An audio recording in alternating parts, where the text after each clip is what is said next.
Como eu já estou em ritmo de férias, né? Por isso que eu vou poder pegar essas aulas, essa aula da quarta e da quinta-feira, provavelmente, tá? Deixa eu projetar aqui o slide para vocês.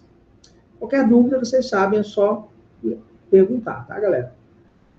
Compartilhar. Beleza. Então, na nossa última aula, nós tratamos de uma das mais importantes pensadoras do século XX, que é Hannah Arendt, tá? Hannah Arendt tem obras importantes para o pensamento da filosofia contemporânea e para o entendimento do mundo do século XX, que é As Origens do Totalitarismo, né? O Julgamento de Eichmann, né? E onde ela buscou entender o fenômeno da extrema direita e da extrema esquerda, o que o Eric Hobsbawm, nesse livro aqui, ó, chamou de A Era dos Extremos. O Eric Hobsbawm chamou esse livro aqui, ó, A Era dos Extremos, tá? Que é um livro excepcional para quem gosta de história, para quem for fazer história, inclusive, é um livro indispensável, quase como uma bíblia de leitura para um bom historiador, tá? E aí, galera, né, a gente entendeu que as origens do totalitarismo, segundo Hannah Arendt, estão centradas no ódio, no terror, na propagação do medo, que são sentimentos que unem as massas, são sentimentos que são catalisadores das massas. E o medo, claro, era o medo anticomunista, o medo dos judeus. A gente viu que a condição histórica ajudou a ascensão desses regimes totalitários, tanto da extrema-direita quanto da extrema-esquerda, a crise de 29, e aí permitindo ali aquele momento da ascensão dos regimes fascistas, tá? Vimos também a sua ideia sobre a banalidade do mal, tá? Essa ideia de que o mal é banal, as pessoas se acostumam com o mal, né? E aí a gente viu como que o mundo que a gente vive hoje, esse mal está tão banalizado. Hoje mesmo, eu voltando do interior, voltando de Colatina, presenciei uma cena da tosca para mais bizarra, justamente um exemplo dessa banalidade do mal. Um acidente de moto, e muitas pessoas ali, cerca de 15 a 20 pessoas, gravando a cena, filmando, né? A pessoa lá caída no chão, toda machucada, enquanto duas apenas, uma segurava uma espécie de uma lona para proteger a pessoa do sol, e a outra segurava na outra ponta, enquanto uma estava tentando ligar para o SAMU ou algum atendimento. Então, ao invés de todos se unirem ali para poder ajudar, não, tinham pessoas preocupadas em filmar.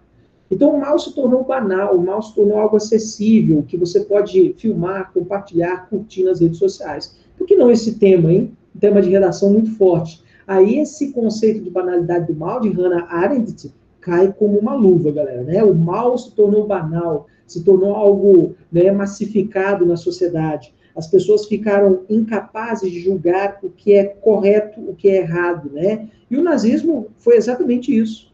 A incapacidade dos indivíduos que compunham o partido nazista, que fizeram todo aquele mal nos campos de concentração, de julgar o que era certo e errado. Então, tudo isso aí a gente viu na nossa última aula, tudo bem? E agora a gente vai falar, vamos dar atenção um pouquinho, na chamada epistemologia moderna, deixa eu abrir aqui em tela cheia, na chamada epistemologia moderna, e para entender ali dois importantes autores do pensamento científico moderno, que é o Karl Popper e o Thomas Kuhn, tá? Nós vamos tentar desvendar um pouco da epistemologia moderna. Antes da gente entrar nesse tema, só para a gente lembrar o que é epistemologia, né? Episteme, conhecimento, logia, logos, estudo. Estudo do conhecimento, professor, mais ou menos isso. Epistemologia basicamente significa o estudo de como conhecer, o estudo do método, do caminho para se chegar ao conhecimento. Nós vimos a epistemologia moderna, né? Nós vimos racionalismo, vimos o empirismo, né? Vimos a epistemologia moderna de Kant, Immanuel Kant, conciliando o criticismo, o racionalismo com o empirismo, e agora a gente vai ver Karl Popper e Thomas Kuhn no mundo contemporâneo, ou seja, no presente em que vivemos, desenvolvendo uma nova maneira, uma nova, digamos assim, uma nova concepção de pensar o conhecimento, tá? Então, Karl Popper é alemão, tá? E o Thomas Kuhn é norte-americano. Ambos são importantes pensadores para essa ideia da epistemologia contemporânea. O Karl Popper, para vocês terem uma ideia, ele é o cara que inaugurou uma nova metodologia de pesquisa científica no livro conhecido como A Lógica da Pesquisa Científica, um livro dele mesmo, muito famoso, e que ele buscou compreender as origens da ciência, o que a história diz sobre a ciência, como que a ciência se difundiu e se propaga ao longo do tempo, e etc, etc, né? E aí, o que o Karl Popper faz? Ele faz uma crítica à indução, o método indutivo, tá? Segundo ele, toda teoria, ela é conjectural, ou seja, ela depende de um momento histórico, ela depende de condições de pesquisa científicas, depende de ferramentas científicas que não são as mesmas ao longo do tempo. Então, o que necessariamente é verdade hoje, não necessariamente será verdade amanhã. E uma simples descoberta pode mudar tudo. E aí ele usa um exemplo muito famoso. Até 1697, galera, acreditava-se que não existia cisnes negro. Até o ano de 1697, a humanidade acreditava que só existia cisnes branco. Até que um belo dia, né, na Austrália, avistaram um cisne negro. Pronto. Tudo que a humanidade acreditava caiu por terra. Porque eles só acreditavam até então que só existia cisnes brancos, até avistarem pela primeira vez um cisne negro. Aí entra uma famosa lógica, que é a lógica do cisne negro. Não é porque eu não vejo cisne branco, não é porque eu só vejo cisne branco que cisnes negros não existem, ok? Essa é a ideia da lógica do cisne negro. Então, apenas um fato pode mudar tudo. É o que Karl Popper defende. E é assim que Karl Popper refuta o famoso método indutivo. Porque, segundo ele, o método indutivo, ele promove generalizações. E generalizações podem levar o cientista ao erro, a cometer erros interpretativos. Por isso que o Karl Popper, ele defende que a indução, ao gerar a generalização, ela pode ser perigosa. Só para a gente lembrar, o que é o método indutivo? É aquele método que eu parto, né, de exemplos particulares para uma conclusão universal. Tudo bem? Vamos pegar um exemplo? Vamos lá. O urubu é uma ave que voa. O pardal é uma ave que voa. O pombo é uma ave que voa. Peguei exemplos particulares. O urubu, o pardal e o pombo. Logo, chega um exemplo, conclusão universal. Logo, todas as aves voam. Só que há um pequeno problema aí, há uma generalização, porque nem todas as aves não voam. O pinguim é uma ave e não voa. A galinha é uma ave e não voa, né? O avestruz é uma ave e não voa, e já falei, ainda bem, porque se ele voasse, desse uma cagada, né, ia ser terror, né? Ia ser excepcionalmente perigoso, né? Então, o problema do método indutivo, e o que o Karl Popper critica, é que ele promove generalizações. E o que o Karl Popper defende, então, professor? Ele defende o chamado método dedutivo hipotético. Segundo Karl Popper, tá, a ciência não se inicia com as experiências. A ciência não se inicia fazendo testes, experiências em laboratório. Ela começa com uma hipótese. As experiências são apenas, digamos assim, a maneira de se comprovar as hipóteses. Então, primeiro você cria uma hipótese, depois vai fazer experiências para comprovar aquela hipótese. É assim é dessa maneira que funciona o famoso método dedutivo hipotético de Karl Popper. E aí Karl Popper defende o que ele chama de falsificacionismo. O que é o falsificacionismo? Ele diz que quando surge um problema, com ele também surgem as hipóteses para solucioná-lo. Ok? Quando surge um problema, surgem as hipóteses para solucioná-lo. Surgiu um problema na humanidade, uma pandemia. Imediatamente, cientistas de todo mundo começaram a formular hipóteses para resolver esse problema. E logo em seguida eles foram para onde? Para os laboratórios fazer experiências. Então as experiências servem para quê? Para falsear as hipóteses. Aí levantaram várias hipóteses. Que a cloroquina funcionava, que a hidroxicloroquina funcionava, esse remédio de piolho, né? Como é que é o nome dele? Ivermectina funcionava. E aí vários laboratórios começaram a testar as hipóteses de que esses medicamentos funcionavam. Supercomputadores testaram vários medicamentos disponíveis no mundo.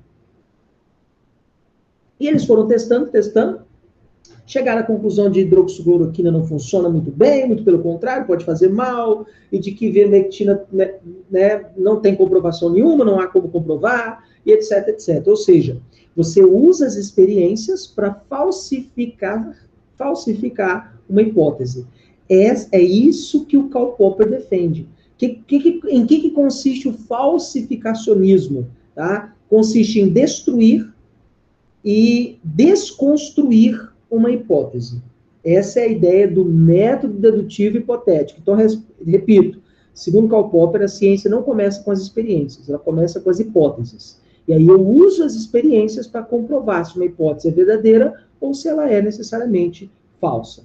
E aí uma única observação, galera, olha que interessante isso. Uma única observação já é o suficiente para provar que uma teoria é falsa. É o próprio exemplo do cisne negro. Né? Até 1697 acreditava-se que só existia cisnes brancos, até que finalmente avistaram o primeiro cisne negro. E pronto. Tudo que as pessoas acreditavam sobre os cisnes mudou, porque a partir daquele momento descobriu-se um cisne negro. Né? E aí uma teoria foi falseada, ou melhor dizendo, foi falsificacionada. Né? Tudo bem até aí, galera? Alguma pergunta, dúvida? Beleza? Podemos continuar, né?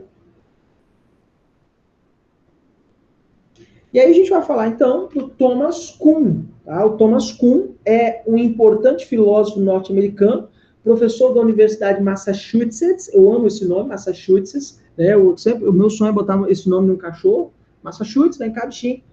Né? Eu acho um nome, né, gostoso de se pronunciar, Massachusetts. Né? E aí o Thomas Kuhn ele argumenta o seguinte, galera, que a ciência é uma atividade histórica. É uma atividade não só histórica, como também social. Ela nasce de uma comunidade científica. Ela nasce de uma visão de mundo. O que é ciência hoje, portanto, o que é verdade hoje, não necessariamente pode ser verdade ciência amanhã. Tá? Professor, me dá um exemplo. Vamos lá. No século XIX, acreditava-se que no racismo científico. Acreditava-se que o racismo científico era uma ciência. Tá? E aí, o que aconteceu? Veio toda a evolução científica, né, do século XX e provou que não existe diferença de raça entre nós seres humanos, que todos nós seres humanos somos da mesma raça, e acabou com essa palhaçada do racismo científico. E hoje a gente sabe que o racismo científico é uma pseudociência, pseudo-falso, uma falsa ciência, né? Então, segundo o Thomas Kuhn, a ciência, ela depende da visão de mundo, depende de uma comunidade, depende de um contexto histórico, depende de um contexto social, tudo bem? E aí ele diz o seguinte, olha, como é que funciona a ciência? A ciência, ela responde aos paradigmas. O que são paradigmas? É tudo aquilo que serve de modelo, de um exemplo, de um padrão explicativo. Por exemplo, o empirismo é um paradigma. O racionalismo é um paradigma. Positivismo, paradigma.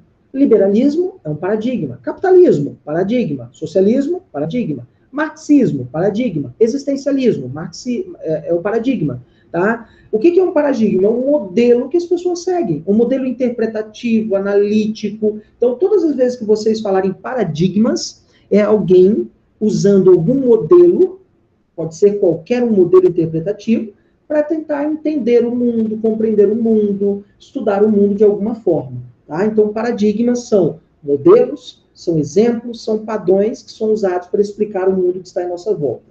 E os paradigmas estão em constante construção. A gente vai ver isso com o Thomas Kuhn. Tá? O que o Thomas Kuhn defende? Ele defende que existe a ciência normal e a ciência extraordinária. O que é a ciência normal? A ciência normal é aquela que evolui continuamente com o mesmo paradigma. Vai acumulando conhecimento. Ela não muda o paradigma. Já a ciência extraordinária é aquela que promove uma mudança na maneira de pensar e ver o mundo, uma mudança nos padrões, uma mudança nos conceitos e surgem, portanto, novos paradigmas. Vamos dar um exemplo? Durante muito tempo se acreditou que a Terra era o centro do universo. Essa teoria, esse paradigma, foi chamado de geocentrismo. O paradigma do geocentrismo perdurou até o século XVII.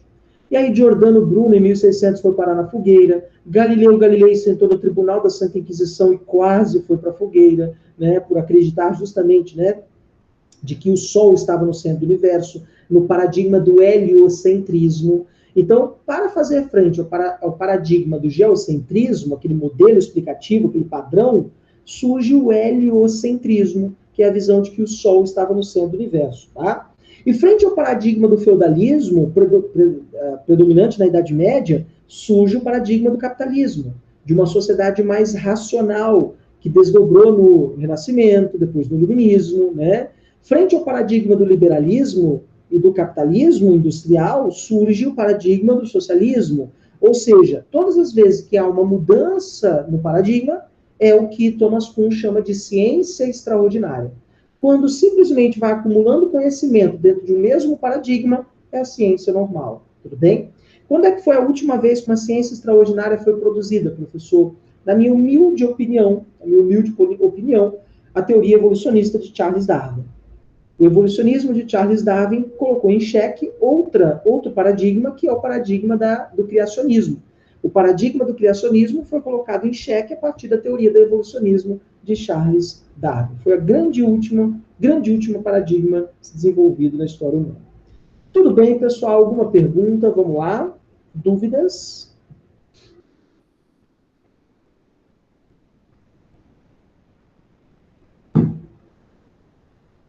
Gente, vocês estão desanimados hoje, hein? Vocês estão me ouvindo bem aí? Tudo bem? Tudo tranquilo, professor. Vocês estão desanimados? Geralmente vocês fazem mais perguntas. Então vamos lá. Agora a gente vai mudar. Nós fechamos o último módulo de filosofia. Nós vamos para os 2 últimos módulos de sociologia, tudo bem? Que trata de trabalho e globalização, tá? Vamos lá, deixa eu projetar aqui para vocês esse módulo. Inclusive, eu já enviei esse material para o grupo da turma de vocês.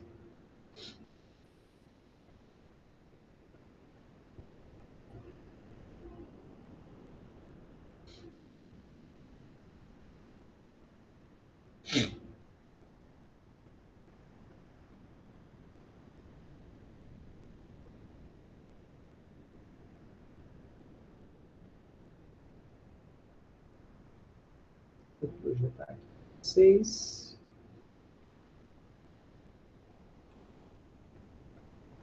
E quem não assistir a aula de hoje vai perder o sorteio desse livro aqui, ó. Hoje eu vou sortear Maquiavel, o Príncipe, né? Na última aula eu sorteei 12 lições da história, não foi isso? E hoje nós vamos sortear o livro Príncipe, tá? Quem está perdendo essa aula vai perder a oportunidade de ter o livro, né? Vamos lá então, galera. Todo mundo está conseguindo visualizar o slide aí? Está aparecendo para vocês? Sim. Sim, professor. Ok, então, show de bola. Então, nosso foco agora é falar um pouquinho sobre trabalho, sobre economia, sobre sociedade e globalização. São os 2 últimos módulos de sociologia, que são módulos mais curtinhos, que vai nos ajudar a entender esse mundo do trabalho que vivemos hoje, esse mundo capitalista que vivemos hoje, onde tudo gira em torno de interesses financeiros, tudo gira em torno do capital, do money, dinheiro, bufunfa, faz-me rir, is good, mas eu não have, né? Não have mesmo, né? E aí a gente vai falar um pouquinho sobre a evolução desse desenvolvimento do capitalismo até os dias de hoje, e como que o trabalho se tornou uma mercadoria ao longo do tempo, tudo bem? E é importante, a primeira coisa que a gente tem que fazer é o seguinte, definir o que é trabalho. Trabalho, segundo Karl Marx, é aquilo que nos humaniza, é aquilo que faz de nós seres humanos. Nenhum outro animal trabalha. Os animais fazem o que fazem por instinto. Deu fome, coma, deu sede, beba, mas o animal não trabalha a natureza, os bens, a matéria-prima, e transforma a matéria-prima em bens de consumo para a nossa sobrevivência ou para o seu luxo. Só nós, seres humanos, usamos os recursos da natureza, transformamos esses recursos naturais em bens materiais, que podem ser para a nossa sobrevivência ou podem ser pura e simplesmente para o nosso luxo, para a nossa ostentação. Então, o trabalho é uma atividade humana. Nenhum outro ser no mundo trabalha, a não ser nós, seres humaninhos. E é através do trabalho que nós transformamos o mundo.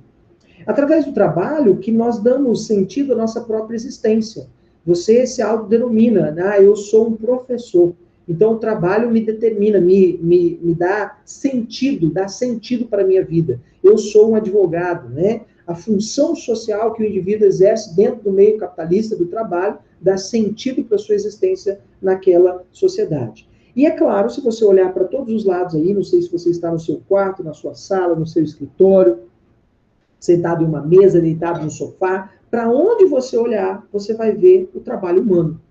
Desde a parede que foi rebocada e pintada por um pintor, por um pedreiro, A mesa a qual você está sentada, que foi projetada, cortada, montada por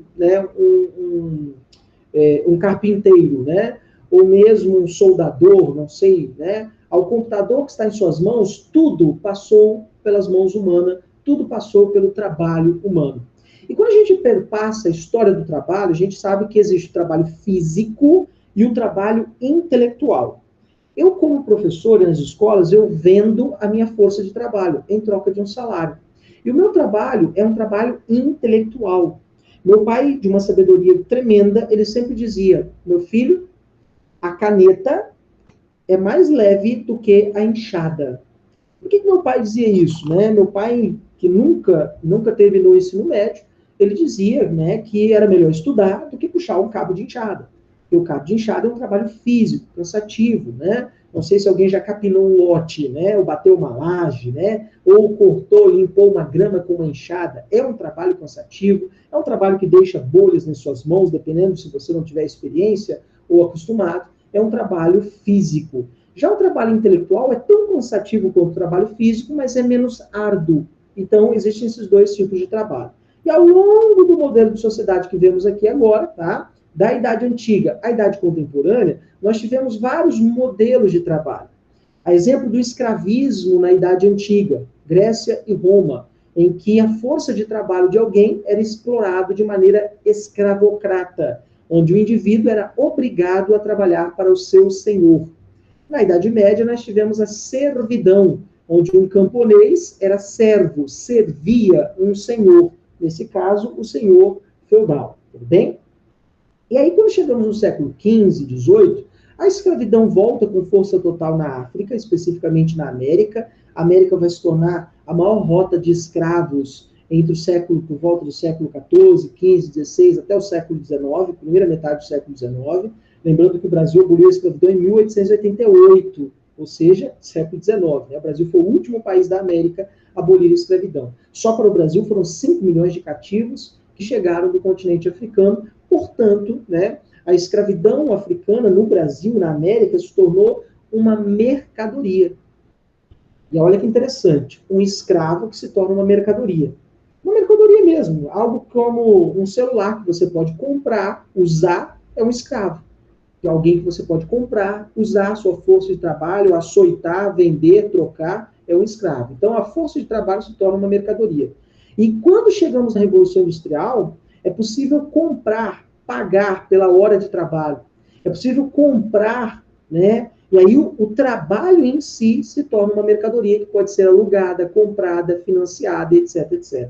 Então, a partir da Revolução Industrial, com a mecanização, com a maior divisão social do trabalho, com as novas fases do capitalismo, como o capitalismo financeiro monopolista, a partir do século XIX, nós temos a força de trabalho se tornando uma mercadoria. E hoje, a maior parte dos tempos, não sei de vocês, se alguém aí trabalha por contrato de trabalho, você recebe por hora. Eu, por exemplo, nas escolas que eu trabalho, eu recebo por hora aula. Entende isso? Ou seja, dependendo da quantidade de tempo que eu trabalho, eu recebo. Se eu não trabalhar, eu não recebo. É simples assim. Então, o trabalho em si se tornou, ao longo da história, uma mercadoria, que pode ser alugada, comprada, vendida. Eu vendo a minha força de trabalho, a escola compra a minha força de trabalho em troca de um salário miserável, mas troca, né? Tudo bem, galera? Perguntas, vamos lá. Dúvidas?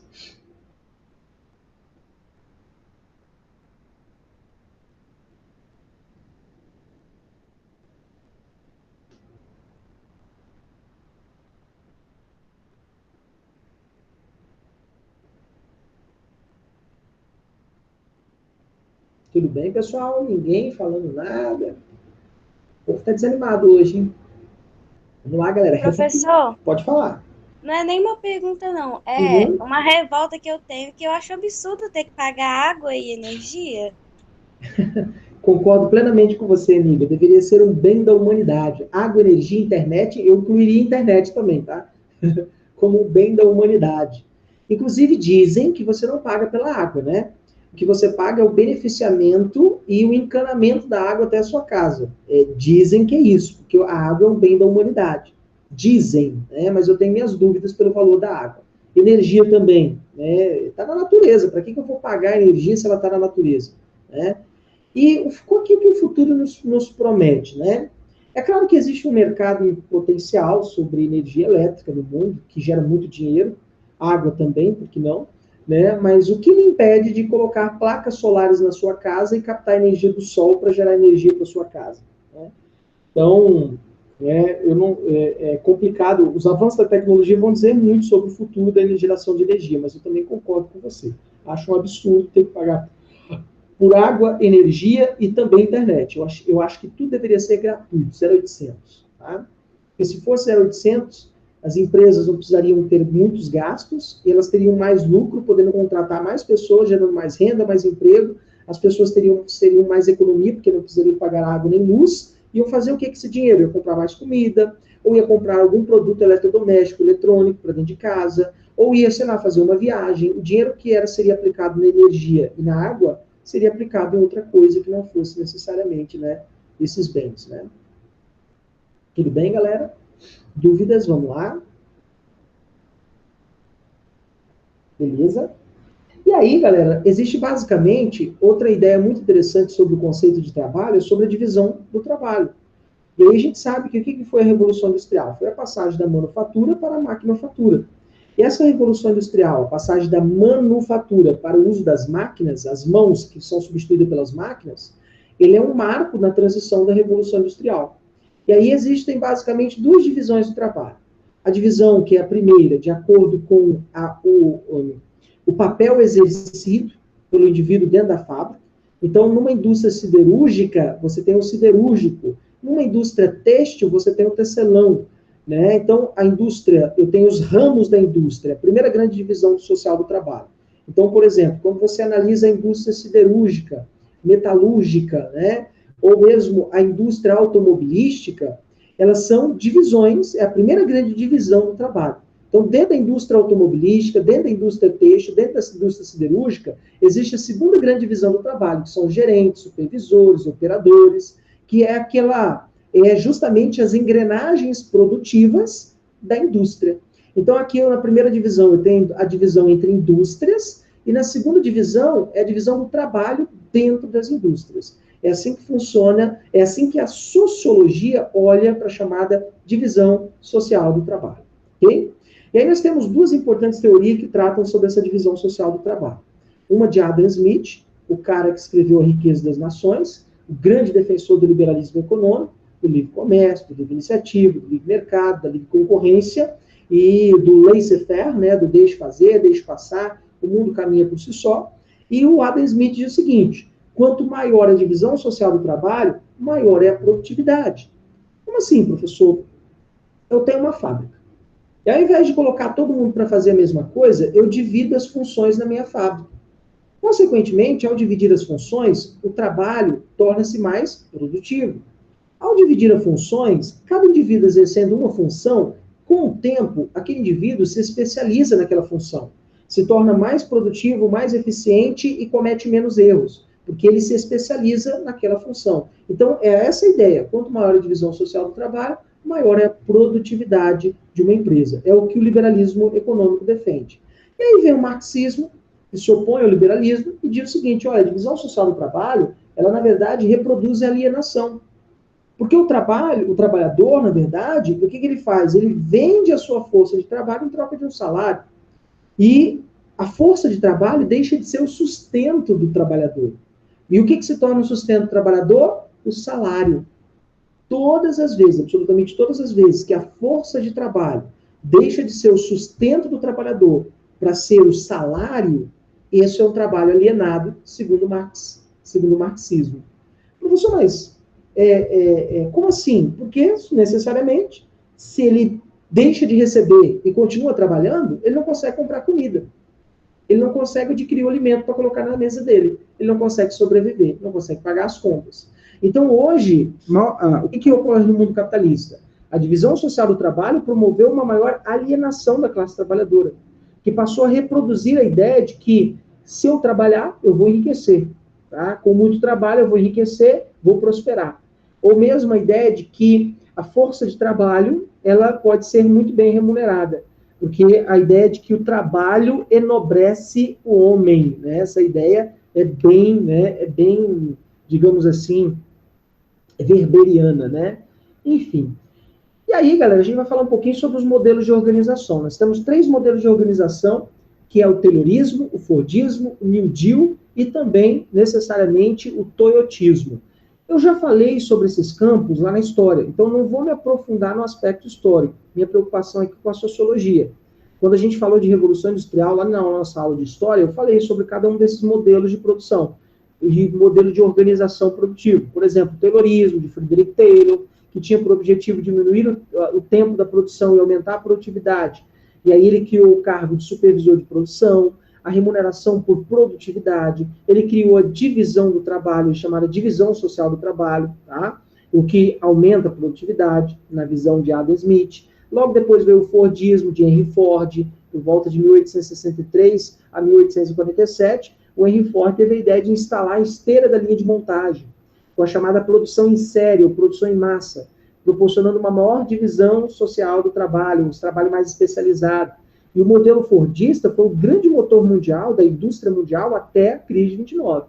Aí veio a crise de 29, para substituir o modelo fordista, veio o New Deal com aquela ideia de que o Estado deve intervir na economia, com as garantias sociais, saúde, educação, previdência, né? E aí surge o Estado de Bem-Estar Social.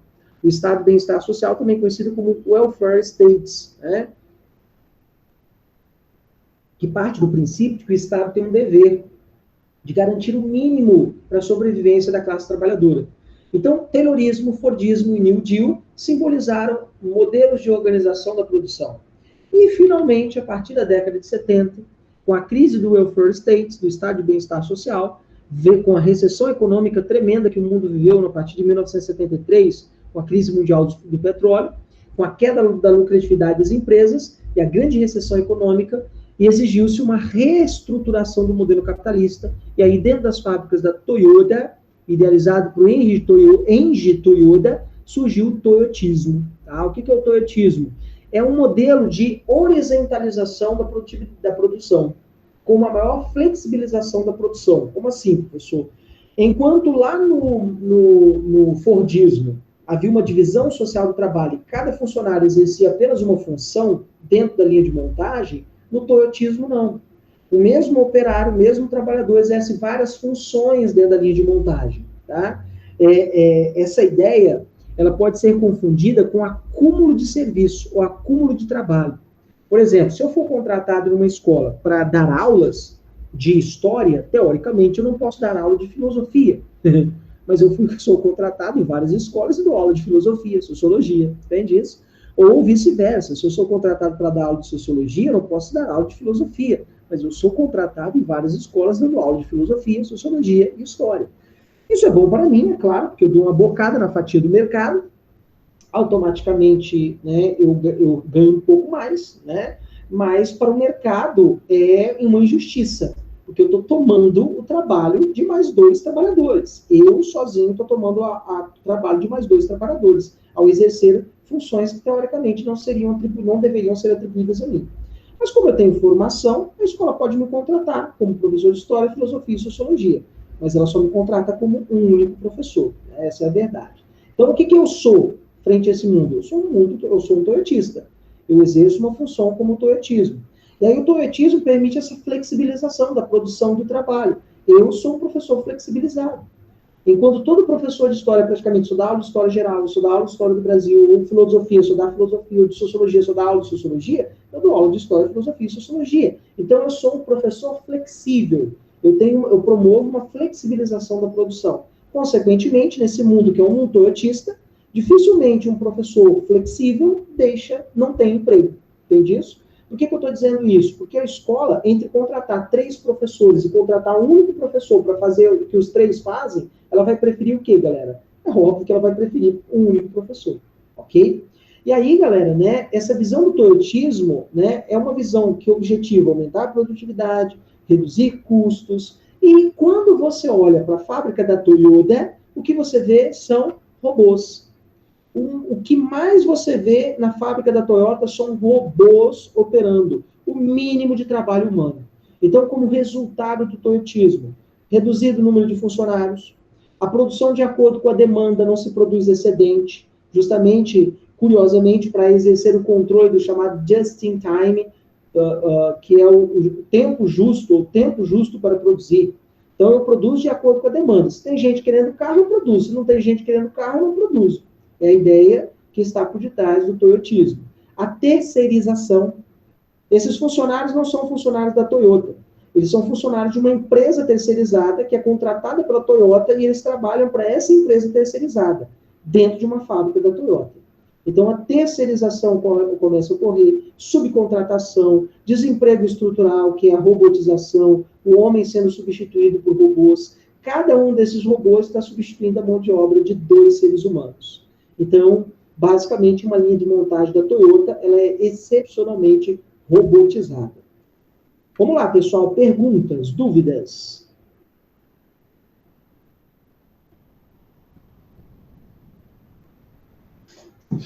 Tudo bem?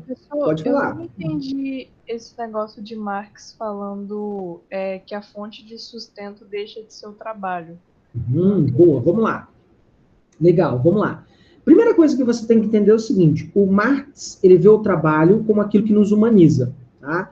Então, o trabalho é o que nos diferencia dos outros animais. Então, se eu exerço o meu trabalho e retiro do meu trabalho o meu sustento, o pão que eu coloco em minha mesa, então isso significa que o meu trabalho é humanizado.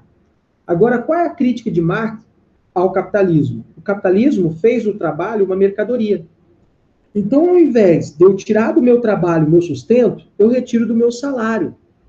E como é que eu provo isso? Porque se eu paro de receber salário, se em algum momento meu patrão, deixa de me pagar o salário, eu não vou conseguir me alimentar, não vou conseguir pagar minhas contas, colocar o pão na minha mesa. Então, eu posso até continuar trabalhando, mas se eu não receber meu salário, eu vou passar fome. É nesse sentido que o Karl Marx está dizendo o seguinte, o trabalho deixa de ser a fonte do sustento para que o salário se torne a fonte de sustento. Tudo bem? Tudo sim, entendi. Ok, beleza, galera. Perguntas, vamos lá.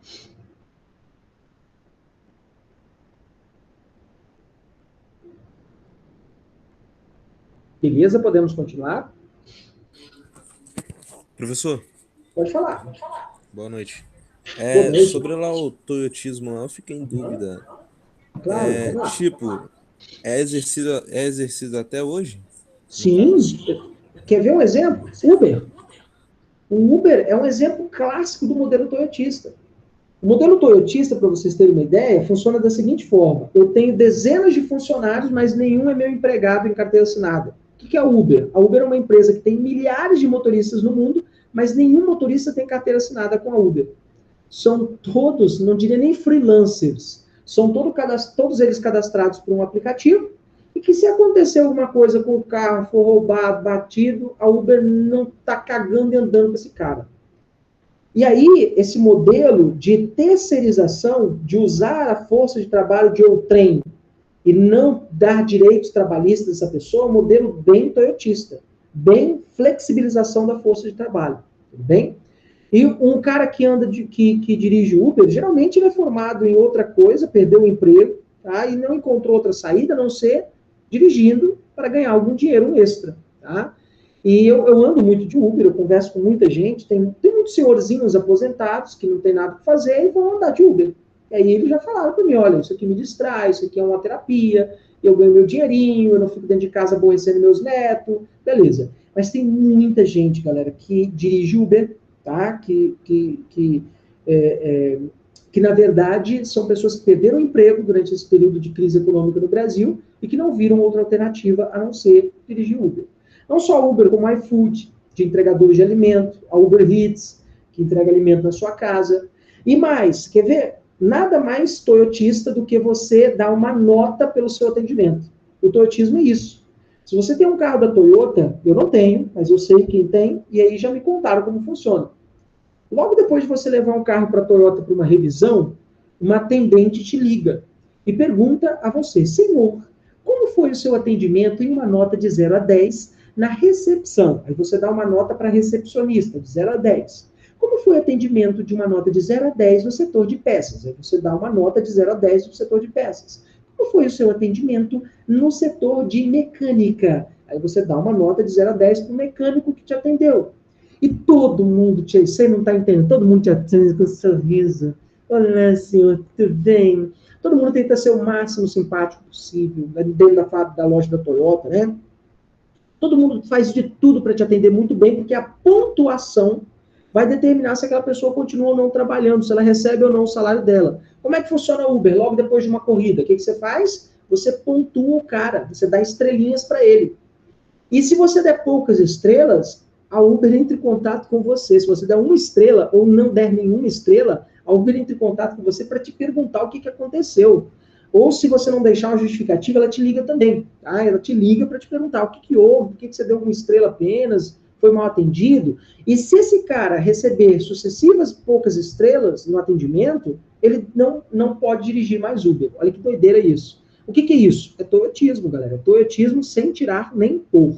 E aí, quem me diz que a pessoa que está me atendendo com sinceridade, com um sorriso sincero na cara?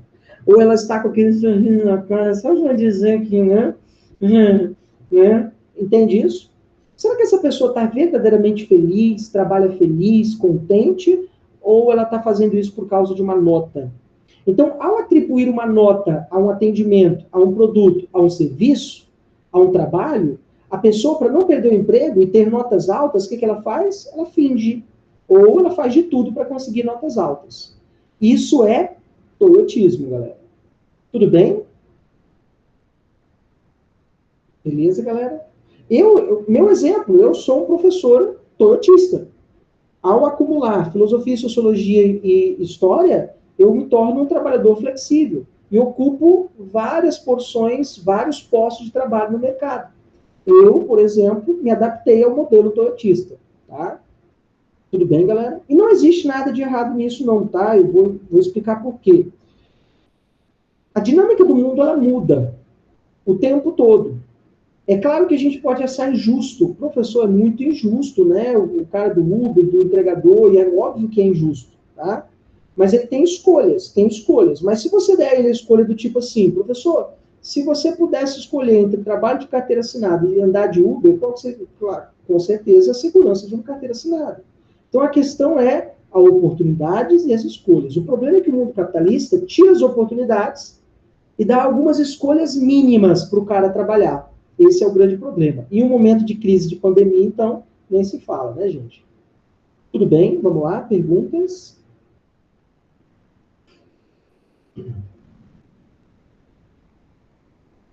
Beleza, galera? Podemos continuar? E aí a gente vai falar um pouquinho agora, galera, sobre a teoria, né, o desenvolvimento, né, de 2 importantes teorias sociológicas do século XX, especificamente para o Brasil, que é a teoria desenvolvimentista e a teoria da dependência. O desenvolvimentismo de Celso Furtado e a teoria da dependência de Fernando Henrique Cardoso, sociólogo brasileiro, presidente do Brasil por 2 mandatos, o suposto criador do Plano Real, né?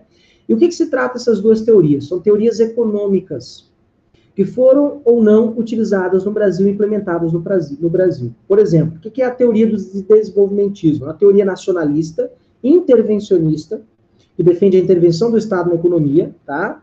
E que defende as potencialidades da riqueza da nação. E o Estado, o Estado deveria ser responsável pelo desenvolvimento econômico, industrial, como, por exemplo, criar as estatais, as chamadas indústrias de base, e essas indústrias deveriam promover, através de incentivos fiscais, o estabelecer planos de meta e desenvolvimento econômico do Brasil. Então, a teoria desenvolvimentista é uma teoria que passa pelo nacionalismo e pelo intervencionismo do Estado na economia. Já a teoria da dependência é uma teoria que é entreguista, de base neoliberal, já vamos falar do neoliberalismo, defende o Estado mínimo, o mínimo do Estado na economia, defende a abertura econômica, defende, por exemplo, a abertura do mercado ao capital estrangeiro, a entrada das multinacionais, defende o incentivo, né, a atração de empresas multinacionais, defende o corte nos gastos nas áreas sociais e delegar tudo que era social para o setor privado. Escola pública deixa que o setor privado cuide. Hospital público deixa que o setor privado cuide. Então, o objetivo da teoria da dependência é entregar todo o setor privado, todo o setor social, nacionalista, ao setor privado, à iniciativa privada. Fernando Henrique Cardoso é o cara que privatizou a Companhia Vale do Rio Doce, né? Vocês sabem disso, né? E aí surge um sociólogo também brasileiro, chamado Florestan Fernandes, que criticou as duas teorias. Ele fez tanto críticas à teoria desenvolvimentista quanto à teoria da dependência. E aí o Florestan Fernandes chegou à seguinte conclusão, de que ambas essas teorias são teorias de modernização conservadora. Ele criticou o desenvolvimentismo, criticou a dependência, e que, segundo ele, ambas, na história do Brasil, reforçaram a desigualdade, trataram a questão social como educação, saúde, direitos sociais, sempre deixado em segundo plano. Eu diria até que em último plano, né, em alguns momentos, né? Então, essas duas teorias, desenvolvimentista e da dependência, foram criticadas por Florestan Fernandes. E esse modelo funciona até hoje, tá, gente? Esses modelos viram e mexem e oscilam entre os governos. Vamos pegar um exemplo? Lula e Dilma. Vocês acham que foi qual teoria? Desenvolvimentista ou da dependência? Desenvolvimentista? Show de bola. E aí veio o Temer. E logo depois do Temer, esse menino Bolsonaro. Ele é desenvolvimentista ou ele é dependente? Dependente. Ok. Embora ele se diz nacionalista, patriota, a ideia dele de Estado mínimo, o próprio ministro da Economia dele, o Paulo Guedes, é um ávido defensor dessa teoria da dependência, tá? Então é assim que a gente identifica, através dos projetos de governo. Ele defende a privatização dos Correios. O Paulo Guedes está querendo privatizar os Correios, privatizar a Petrobras, né? Tudo aquilo que é nacional entrega ao setor privado. Sucatia educação, sucatia saúde, entrega ao setor privado. Falaram, inclusive, em privatizar as UPAs, o SUS, olha isso que doideira, né? Entrega para o setor privado, né? E aí depois voltaram atrás, porque tem coisas no Brasil que às vezes é sem pé nem cabeça, né? Aí a grande crítica que se faz, professor, mas aquilo que é público é ruim, né? Nem sempre, galera. E a questão não é se é público ou privado. Existe péssimo atendimento no setor público, existe péssimo atendimento no setor privado, ok? Existe, né, pessoas éticas no setor público e pessoas sem éticas no setor público. Existem pessoas éticas no setor privado e pessoas sem éticas no setor privado. A questão aqui não é ser estatal ou ser privado. A questão aqui é a ética para organizar e desenvolver aquela empresa ou aquele setor. Então, essa ética é uma questão que tem que ser trabalhada com a educação. E, vamos entregar o setor como se, entregando ao setor privado, o setor privado fosse o antro de moral e tudo funcionasse muito bem no setor privado, né? Olha o que aconteceu, né, lá foi no Amapá, aquele apagão elétrico, a geradora de energia é o setor privado, né? Olha a rodovia do Sol, né, que está sobre a administração da BR-101 sobre a Eco-101. Deveria estar duplicada, se paga uma fortuna de pedágio. E a rodovia não está duplicada como deveria. Né? Já deveria estar, né? Não está. Eu sei porque eu viajo 2 vezes por semana por aquela rodovia. Então, galera, né, é isso que eu quero que vocês entendam. A questão aqui não é ser privado ou estatal. A questão aqui é como administrar. Há bons exemplos no setor privado e há bons exemplos no setor estatal. Tá? Isso é um fato. Tá? Bom, dúvidas, galera? Perguntas?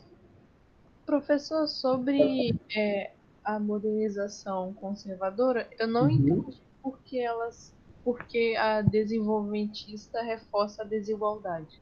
Ok.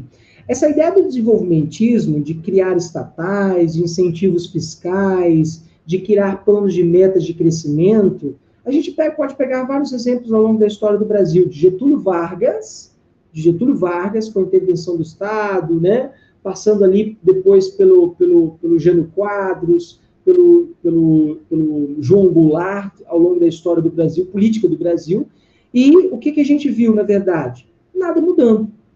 Então, justamente por exemplo desenvolvimentista não conseguir mudar a realidade socioeconômica do Brasil, o Florestan Fernandes vai falar, olha, não funcionou, não funciona. É uma modernização conservadora. Ambas são conservadoras.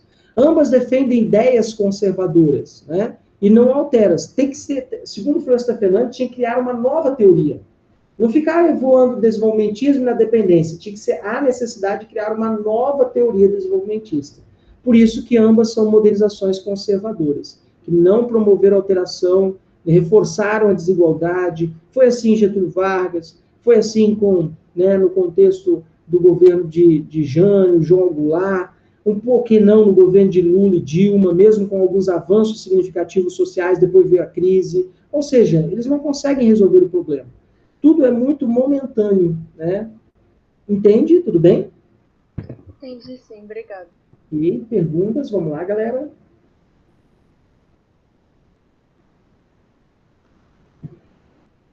Bom, e aí a gente vai falar um pouquinho sobre o neoliberalismo, tá? O neoliberalismo, ele é um modelo econômico. Ao longo da história, nós tivemos vários modelos econômicos. Nós tivemos, por exemplo, o mercantilismo, lá no final do século XV até o início do século XVIII. O mercantilismo com a balança comercial favorável, o protecionismo, o intervencionismo. Nós tivemos, por exemplo, a partir do século XVIII, com esse menino Adam Smith, A Riqueza das Nações, o liberalismo econômico que defende as 4 grandes liberdades, né? Livre mercado, livre iniciativa, livre concorrência e livre comércio. E a partir da década de 70, o Chile, em 1973, para ser mais preciso, o Chile se torna a primeira grande experiência neoliberal do mundo. E aí o neoliberalismo é um novo liberalismo, um liberalismo adaptado às realidades do século XXI. Perdão, do século XX, né, do finalzinho do século XX, que é a mesma realidade que vem com o toyotismo, ok? É a adaptação do modelo econômico ao modelo produtivo. O neoliberalismo é o modelo econômico, o toyotismo é o modelo produtivo. E aí eles se casaram.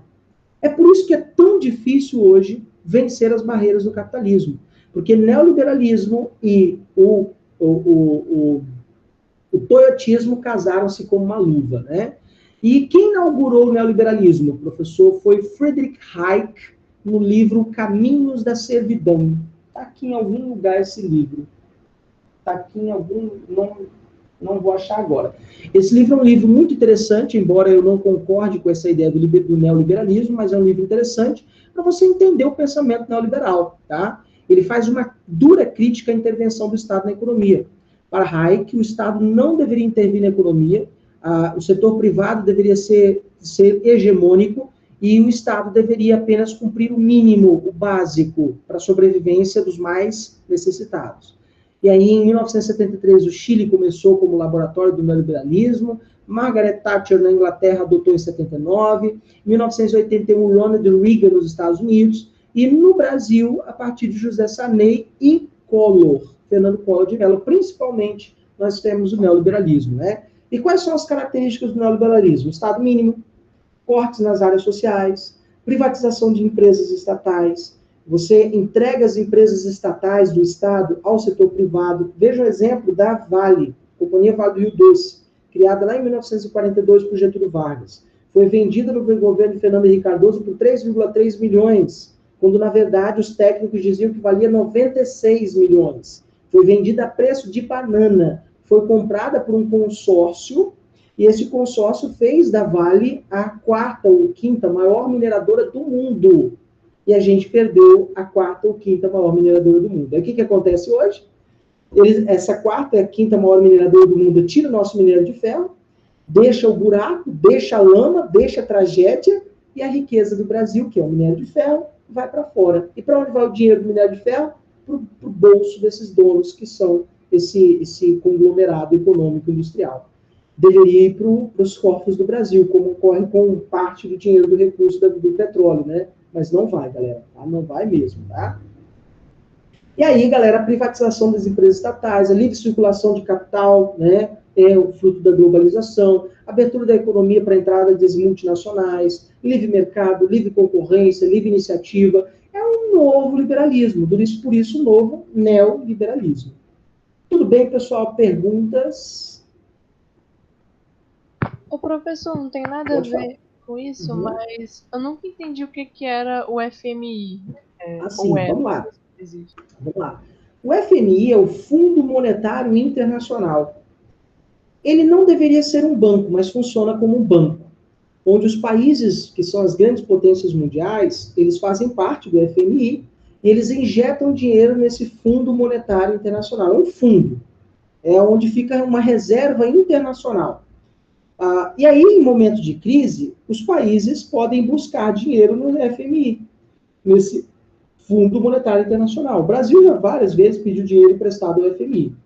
Com juros relativamente baixos, uma hora, é claro, você tem que pagar essa dívida. E o FMI, tá, ele mesmo reconheceu em 2016 que o neoliberalismo é uma furada. E durante muito tempo, justamente quem foi defensor do neoliberalismo foi justamente o FMI, Fundo Monetário Internacional. Durante muito tempo foi o grande defensor do neoliberalismo, e aí em 2016 ele lançou vários artigos, vários documentos, criticando o neoliberalismo. Porque o neoliberalismo fez dos países mais ricos ainda mais ricos, e dos pobres e emergentes ainda mais pobres e menos emergentes. Né?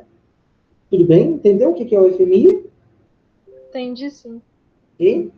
Ele existe ainda hoje? Existe até hoje. Tá? Claro que não com a mesma função que existia na década de 90, porque os países não estão tão dependentes assim do FMI, mas existe até hoje. E o Fundo Monetário Internacional ainda é uma grande reserva em capital, em dinheiro, para as grandes potências capitalistas do mundo emprestarem para quem eles acharem que merece, né? E é claro, para eles emprestarem, algumas exigências têm que ser feitas, né? Tudo bem? Beleza, galera? Perguntas? Vamos lá? Tranquilos? E aí a gente chega para falar um pouquinho sobre globalização e a flexibilização do trabalho, tá? A globalização, vocês sabem, é um momento em que ocorre uma maior integração entre as nações, entre os povos, entre as culturas. Essa maior integração só é possível graças aos avanços nos meios de comunicação, aos avanços nos meios de transporte. Então, graças aos avanços nos meios de comunicação e transporte, hoje, em tempo real, com o celular e com o aplicativo, você compra um produto lá na China. Com um único clique, você paga esse produto. Através do seu endereço, em 72 horas, 3 dias úteis, basicamente, o produto chega na sua casa. É impressionante como funciona esse mundo globalizado. E todos nós, absolutamente todos nós, estamos conectados em tempo real. Você está conectado a mim nesse exato momento, a tempo real, tendo uma aula online. Isso só é possível nesse mundo cada vez mais globalizado, tá? Então, com a globalização, existe um intenso fluxo de capital, bens, serviços e pessoas. Eu estou oferecendo um serviço a vocês. Entende isso? A globalização contribui para isso.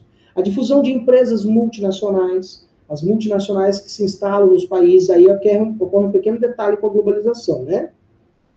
Quando uma multinacional se instala no Brasil, a gente acha, professor, vai ser ótimo, porque ela vai vir gerar emprego. Não, gente, para com isso. Uma multinacional que vem se instalar no Brasil, ela vem se instalar no Brasil para gerar o mínimo de emprego possível, porque ela é muito mecanizada, muito robotizada, e para pagar o mínimo de impostos possível. Então, o que a empresa faz? Brasil, você quer que eu me instale aí para gerar empregos? Tudo bem, eu vou, mas eu quero isenção de impostos. Por quanto tempo? 20, 30 anos. E aí o Brasil isenta aquela empresa de impostos, aí ela se instala no Brasil, explora a mão de obra barata, mecaniza-se totalmente, e aí gerando poucos empregos, pouca renda, pouca lucratividade. E fora que as indústrias multinacionais dentro do Brasil, elas são muito mais competitivas do que a indústria nacional. Aí o que acontece com a indústria nacional? Ela acaba sendo levada à falência, tá? Então, a abertura das multinacionais, a entrada de capital estrangeiro. Qual é o problema de entrada de capital estrangeiro? Aumenta a dívida externa. Uma maior flexibilização do trabalho, onde o trabalhador se sujeita a vários postos de trabalho, aos trabalhos de subemprego, trabalho não remunerado, a desregulamentação e a precarização do trabalho. Pessoas que não conseguem um trabalho formal partem para a informalidade, sabe? E aí fazem de tudo desde contrabando, a pirataria, para ter algum dinheiro para colocar comida na mesa, tá? Então, essa é a realidade do mundo globalizado, que atinge os países de maneiras distintas. A exemplo do Brasil, né? O Brasil viveu ali entre as décadas de 2002, 2003, 2004, uma ascensão da classe D e classe E, que subiram para a classe C. Essa classe D e classe E vão se tornar a nova classe C, que é a classe média. Tá? A classe média é a classe C da sociedade. A classe A e B é a galera da elite, tá? É aquela galera que tem grandes empresas, correspondia, na época, aproximadamente 13% da população.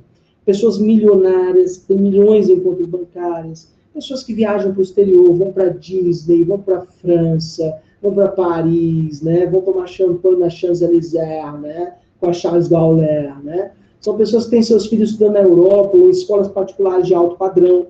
Aí vem a classe média, que é onde a maioria das pessoas está, quer dizer, a maioria não, né? Uma parcela significativa da população brasileira está. E aí, eu, por exemplo, eu sou a classe média baixa. Eu nem sou a classe média alta, não. Eu sou classe média baixa, que é aquela galera que sobrevive, por exemplo, tem um carro, tem uma casa, mas não tem dinheiro para viver em luxo, riqueza, ostentação, viajando para o exterior. É longe de mim ter esse dinheiro todo, né? E com muita dificuldade, trabalha muito para ter o que tem. Tá? É a chamada classe média. E é justamente sobre a classe média, os mais pobres, que recai a maior carga tributária do Brasil hoje. E aí, entre os anos 2002, 2003, 2004 e 2005, nós vimos uma ascensão da classe média. E aí, o sociólogo brasileiro Ruda Rissi, ele traçou um perfil dessa nova classe média, que são pessoas com baixa relevância cultural, com pouca leitura, muito imediatistas, altamente religiosas, muito consumistas e individualistas. Ao ponto de, quando deixaram a classe D e E e foram para a classe C, elas deixaram e esqueceram quem estava lá na classe E e na classe D. Elas simplesmente esqueceram. Se preocuparam apenas com o próprio umbigo. São pessoas muito consumistas. Exemplo, professor, eu sempre digo que no Brasil o rico vive como rico. Mas o rico pode viver como rico porque ele tem dinheiro. A classe média quer viver como rico. E ela não tem dinheiro para viver como rico. Tá? A classe média, para vocês terem uma ideia, né, o que ela faz? Ela se endivida para ostentar como se fosse rico. Faz um monte de dívidas, compra carro à prestação, celular de 3 mil reais à prestação. Ou seja, ela só faz dívidas, tudo bem? E as demais classes, D e E, são pobres. E, basicamente, o que eles estão preocupados? Em se vai ter comida na mesa. E essa pandemia nos mostrou muito bem isso. O rico tendo que lidar com a chatice do dia sem poder sair, né, com a monotonia. Tá? O rico teve que lidar com a monotonia. A classe média teve que se preocupar em honrar seus pagamentos, honrar seus pequenos funcionários, sua pequena empresa. Muitos perderam suas empresas, fecharam seus negócios, suas lojas, etc. E a classe D e E, ela depende, por exemplo, né, do recurso do governo, que é o auxílio emergencial, que vai acabar. E aí, quando esse auxílio emergencial acabar, galera, o que a gente vai ver? Milhares de pessoas no Brasil entrando para a chamada linha da pobreza, abaixo da linha da pobreza. O que é abaixo da linha da pobreza, pessoas? São pessoas que vivem com menos de $1 por dia, menos de 5, vamos levar em consideração que o dólar está R$5, menos de R$5 por dia. Com R$5 por dia você compra uma Marmitex? Você não compra uma Marmitex, galera. Com R$5 por dia é impossível sobreviver. É o momento que você está abaixo da linha da pobreza. Então, quando essas pessoas, que é uma parcela significativa da população brasileira, deixar de receber o auxílio emergencial, vai ser uma catástrofe social no Brasil. Tá? Infelizmente, isso está prestes a acontecer. Tá? Então, muito provavelmente, o ano de 2021 será um ano muito dramático, muito pior para as pessoas pobres do Brasil. E aí, né, eu sei que talvez mesmo que vocês tenham mínimo, tenham dificuldade, muitos de vocês estão sofrendo com desemprego na família, mas se puderem, né, o que puderem fazer para ajudar, né, vai ser, claro, né, professor, eu não posso fazer muito, mas eu posso doar 1 quilo de arroz para minha vizinha todo mês, que minha vizinha que não tem, que está desempregada. Gente, faça. Tá? Se você puder, por que não? Tá? A minha igreja tem um modelo lá de coleta de cestas básicas, faça, por que não? Né? Isso vai minimizar a dor, o sofrimento, porque eu não sei de vocês, provavelmente vocês nunca passaram fome, nunca passaram frio, tá? Eu não conheço o que é isso, fome e frio. Meu pai fala muito sobre isso, na infância dele, quando o ovo era partido em 5 partes, para 5 irmãos. Tá? Hoje não, hoje eu vou na geladeira, escolho 3, 4 ovos, eu amo ovo frito com arroz, quebro lá na frigideira, faço um omelete, faço uns 5, 6 ovos fritos, e eu amo ovo frito. Mas eu nunca presenciei o que é fome. Justamente por não saber o que é fome, eu não quero que outros passem por essa experiência. Né? Então, se você puder fazer alguma coisa, Espero eu que o governo tenha consciência e não corte o auxílio emergencial. Espero eu que tenha alguma consciência humana nesse governo, né? Tudo bem, pessoal? Perguntas? Vamos lá. Antes da gente entrar no último módulo de sociologia. Professor, você Pode entrou falar. na questão que a classe média é a que mais paga impostos, né? Uhum. E você acha que se a elite pagasse mais impostos, ia melhorar as coisas? Sim. O Brasil é um dos 3 ou 4 países do mundo em que os ricos não pagam imposto proporcional à sua riqueza. Pelo contrário, os ricos só negam impostos. É só pegar exemplos do dono da Avan, por exemplo. Aquele Avan, que é uma... Né, sonega impostos, está com nome na dívidas com o governo. Né? Ou seja, eu tenho aí várias grandes empresas nacionais, multinacionais, pessoas muito ricas e milionárias que fazem de tudo para sonegar impostos. E não pagam imposto proporcional. Porque o que seria o justo, professor? Se eu ganho R$100, eu deveria pagar, né? Se eu pago 10% ou 30% do imposto dos meus R$100, tudo bem. Agora, o rico que ganha 100 milhões, ele não paga 10% dos 100 milhões, ele paga 2%, 1%. Então, o imposto no Brasil não é proporcional à riqueza. Quanto mais rico, menos imposto. Quanto mais pobre, classe média, mais imposto se paga. Então, quem carrega esse país nas costas é a classe média e o pobre, galera. Somos nós, a classe média e o pobre, que sustenta esse país com altos impostos, com elevada carga tributária. E hoje você sabe, de um livro que você compra, tá? De um livro que você compra, uma roupa, um picolé, a um chup-chup, a uma bala doce, você está pagando impostos. Então, o que seria o correto? Pagar proporcional à riqueza. E o Brasil é um dos 4 países do mundo apenas que não taxa os super ricos, que é um projeto do Fernando Haddad, do PT, taxar as super riquezas. Por que será que ele não ganhou as eleições, né? Por que será? Não que ele seria um excelente governante, né? Por que taxar a super riqueza não está no projeto do atual governo e dificilmente está em qualquer projeto do governo de direita? Que é óbvio que eles não vão concordar com essa ideia. Então, recentemente, né, vocês sabem, quem aprovou esse projeto de lei foi a Argentina. A Argentina era um dos países do mundo que não taxavam as super riquezas. E aí eles foram lá e assinaram, né, e conseguiu aprovar na Argentina o imposto sobre as super riquezas. Ou seja, o imposto proporcional à riqueza. Se você ganha R$100 e paga 10% de imposto, quem ganha 100 milhões tem que também pagar 10% de imposto, tá? Proporcional à riqueza. Tudo bem, pessoal? Perguntas? Vamos lá. Tranquilos? Antes da gente entrar em globalização. E aí, galera, a gente entra, então, no último módulo de sociologia, que é o módulo sobre globalização. E a gente vai falar um pouquinho sobre alguns conceitos. O que é a globalização? A globalização é tratada como um fenômeno geopolítico. Então, aqui a gente vai dar um passeio um pouquinho na geografia, também histórico, tá? É um momento de integração, de comunicação e contato entre as nações, povos, culturas, civilizações. E isso só é possível, a globalização só é possível graças aos avanços no meio de comunicação, de tecnologia, de transporte e comunicação. Sem transporte, sem comunicação, sob nenhuma hipótese você conseguiria, por exemplo, hoje, comprar um celular da China. E você compra o celular da China por um aplicativo de celular, em 72 horas, se você pedir por Telex, né, por Express, chega na sua casa da China um celular, né? Ou seja, hoje como nunca, estamos tão integrados, tão conectados. Aí nós temos 2 autores muito importantes. O Boaventura de Souza Santos, que ele diz que a globalização combina a busca pela universalização e o rompimento das fronteiras nacionais, ou seja, acaba-se as fronteiras, e o contato ocorre, tem como consequência o maior contato entre os povos e as diversidades se encontram, e ao colocar as diversidades em contato, se expõe à pluralidade social. Então, a globalização ela tem seu lado positivo e seu lado negativo. Tá?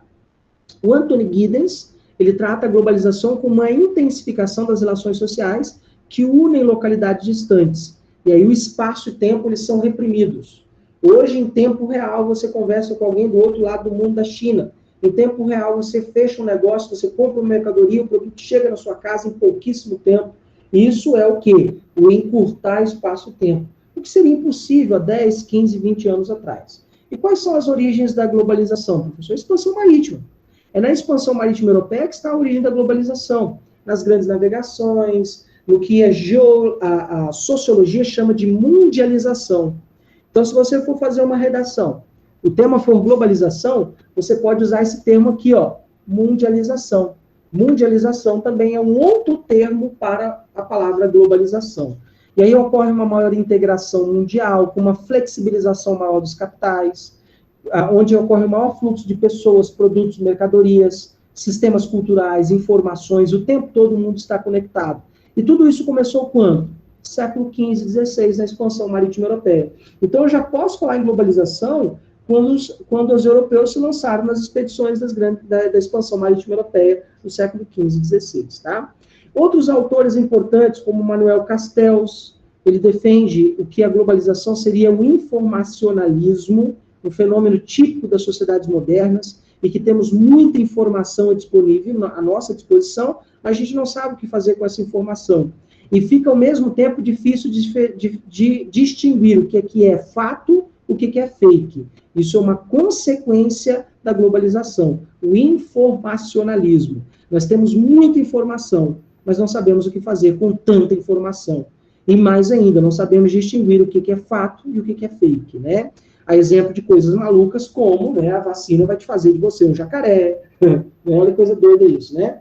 A vacina vai implantar um chip em você e você, né, vai ser rastreado pelos chineses, né? Coisas malucas desse tipo. A vacina vai mudar o seu DNA, né? E as pessoas compartilham essas desinformações, essas informações que são falsas. E aí, no mundo de tanta informação nas redes sociais, na internet, etc., graças à globalização, fica difícil distinguir o que é fato e o que é fake, né? O Octávio Ianni, sociólogo brasileiro, ele vai dizer que na globalização, no neoliberalismo, predomina a lógica do mercado. Qual que é a lógica do mercado? Professor, vender, consumir e lucrar. Ponto final. Essa é a lógica do mercado. Essa que é a globalização de fato. E o sociólogo Marshall McLuhan, ele diz que a globalização trouxe a ideia de aldeia global. Aldeia global em que todo mundo está conectado. E aonde a minha ação tem consequência global no mundo. Eu não estou mais isolado do mundo. E é um mundo onde as culturas estão cada vez mais voláteis, tudo é muito passageiro, transitório e instável. Tudo é muito volátil, tudo está em transformação o tempo todo. Por exemplo, hoje você compra o celular Mega Blaster Plus S1. Amanhã já tem o Mega Blaster Plus S2. Amanhã já tem o Mega Blaster Plus Highlight Fight Explosion 1. Aí no dia seguinte já tem o Mega Blaster Plus Highlight Fight Explosion 2. Ou seja, tudo está em constante transformação, é volátil, é instável. Esse é o mundo globalizado, é o mundo da aldeia global, onde todo mundo está conectado. E todos nós, digamos assim, conectados nessa aldeia global, nós somos responsáveis pelas nossas ações nesse mundo cada vez mais volátil, passageiro, transitório e instável, tá? Um outro autor muito importante para a gente... Deixa eu ver que horas são aqui. Vai dar tempo, eu acho. Galera. Vamos lá. É o Milton Santos, que é um sociólogo, um geógrafo brasileiro, tá? No ano 2000, Milton Santos escreveu por uma outra globalização e que ele traçou 3 faces da globalização. O mundo como fábula, o mundo como perversidade e o mundo como, né, como necessariamente como ele é, como possibilidade. E a gente vai falar um pouquinho sobre cada uma dessas faces da globalização. Como essa imagem monta aqui para você, ó, sabe? Arranha-céus luxuosos e uma grande bolsão de miséria, contraste entre a riqueza extrema e a miséria, tudo bem? E aí, o que é a globalização como uma fábula? Uma fábula, vocês sabem, é uma historinha para fazer diversão, é uma historinha mística, é uma historinha imaginativa. Então, o que é a fábula? O que nos contam sobre a globalização? Que a globalização, ela encurta distância, que ela aproxima as pessoas, que o mundo está mais unido e conectado. E aí, o que é a realidade? O que é o oposto a essa fábula? Que, na verdade, nós estamos diferentes, as diferenças locais se tornaram cada vez mais latentes, a desigualdade se aprofundou, e há uma falsa ideia de união. Pelo contrário, há uma cada vez mais um afastamento entre as nações. Pega um exemplo do Brexit, quando a Inglaterra abandonou a União Europeia. Trump abandona a OMS. Bolsonaro também ameaçou abandonar a OMS, a Organização Mundial de Saúde. Ou seja, ao contrário de uma pandemia que deveríamos unir forças para construir uma vacina, trazer a solução para a doença, as nações se fecham, cada uma vai para o seu quadrado. Então, essa é a realidade. Em um mundo de uma globalização como se fosse uma fábula, algo que contam para enfeitar a globalização. E o que é o mundo com perversidade? É o mundo como ele é realmente. É o mundo que o Milton Santos chama de globalitarismo. É uma globalização autoritária. Uma globalização que só beneficia os países ricos e poderosos. Porque os países pobres, né, o desemprego cresce, a pobreza aumenta, o salário diminui, as relações trabalhistas são excepcionalmente precárias, educação, saúde, segurança estão em colapso. Essa é a realidade dos países pobres nesse mundo globalizado, numa globalização perversa. Aí essa charge aqui sintetiza muito bem isso, galera, tá? O pai rico dando ao filho, né? Filho, iPad para você. A mãe pobre com vários filhos, filho, você vai lá e pede, né? Do iPad para o iPad, né? É a dor, a tristeza desse mundo cada vez mais globalizado, né? E é claro, né? O que o Milton Santos defende, né? Uma nova possibilidade de globalização. Contra o modelo da globalização perversa, do globalitarismo, ele defende uma globalização mais humana, onde todos os países tenham igual acesso à informação, todos os países têm igual acesso, por exemplo, se acaba com essa palhaçada de a vacina é do meu país, é do seu país. Não, todos os países deveriam ter acesso à vacina. Se realmente o mundo se unisse e a globalização fosse mais humana, cada país no mundo teria o seu centro de produção de vacina, independente de laboratório, de lucros, porque essa vacina deveria se tornar um bem da humanidade. Mas, infelizmente, o que está acontecendo? Os países ricos compraram o maior número de vacinas possível, e os países pobres, muito provavelmente países africanos, serão os últimos a serem vacinados. E o Brasil, né, está ficando para trás já, né? Vocês sabem disso, né?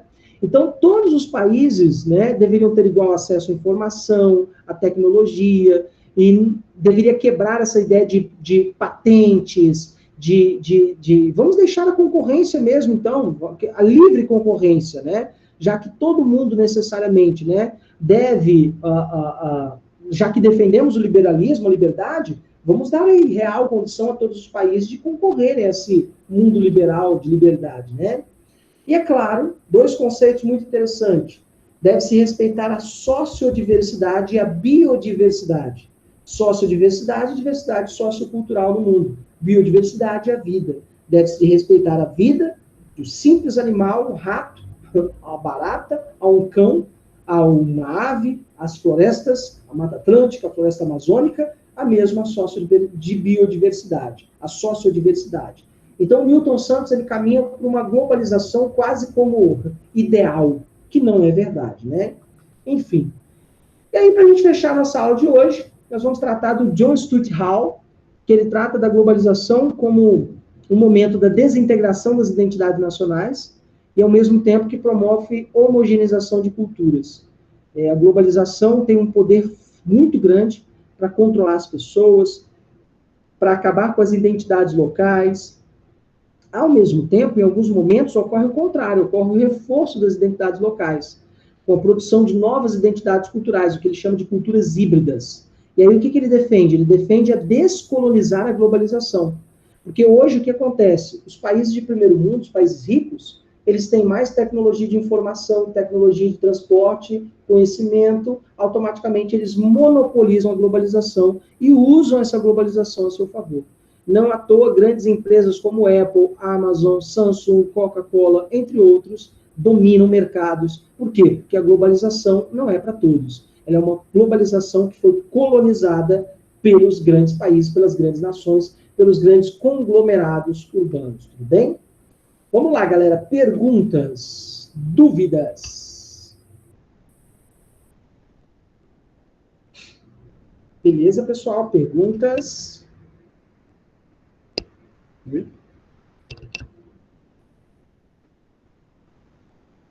Tudo bem, galera? Eu acho que tá tranquilo, professor. Tranquilos? Beleza, então. Tá mudo só para mim? Sim, kkkk. Camila zoou aqui. Desculpa, Camila, eu tive que rir aqui. Bom, vamos então sortear o nosso livro, galera? Vamos lá, então. O livro é Maquiavel, o Príncipe, tá? Temos aqui 11 alunos na sala, um deles vai levar esse livro. Eu vou fazer o mesmo esquema, vou ler um trecho do livro, você vai chutar aí a página, vale um chute para o aluno, tá? Vou selecionar aqui a página, tá? Vamos lá. Ah, tem 130 páginas, tá? Tem 130 páginas. Quanto seja louvável num príncipe manter a palavra dada é viver com integridade e não com astúcia, todos compreendem. Pode-se ver, contudo, por experiência, em nossa época, alguns príncipes que realizaram grandes coisas e que não tiveram em grande conta a palavra dada, sabendo pela astúcia enganar os cérebros dos homens. Vamos lá, galera, chuta aí. O que vocês acham? Qual página do livro é esse trecho que eu li? Tá? Vamos lá, galera. Let's go. Um chute para cada aluno, ok?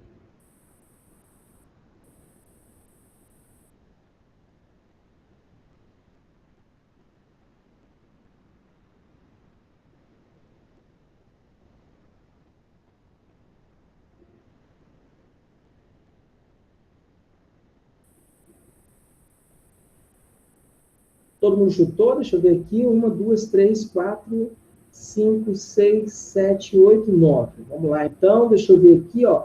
A pessoa que chegou mais próximo...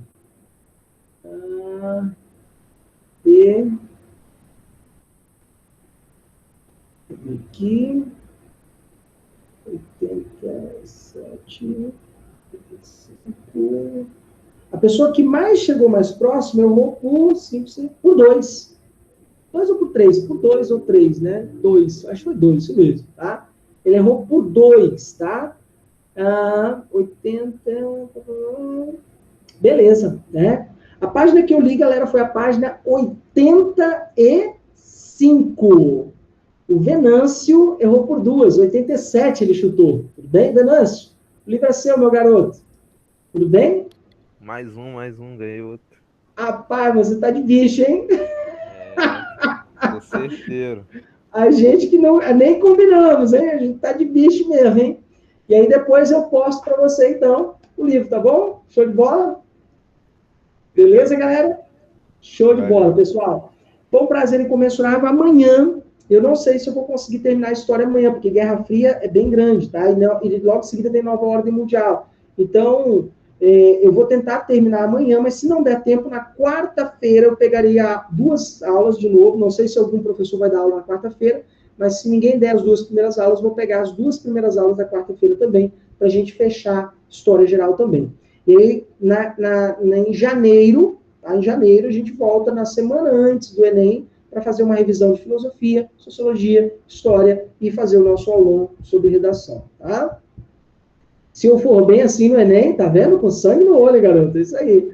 Show de bola, Venâncio. Parabéns, garoto. Gente, um abraço para vocês. Fiquem com Deus. E até amanhã, tá? Tchau, tchau, galera. Boa noite, professor. Tchau, professor. Boa Boa noite. noite. Obrigada pela aula. Professor, Valeu, obrigado. gente. Um abraço.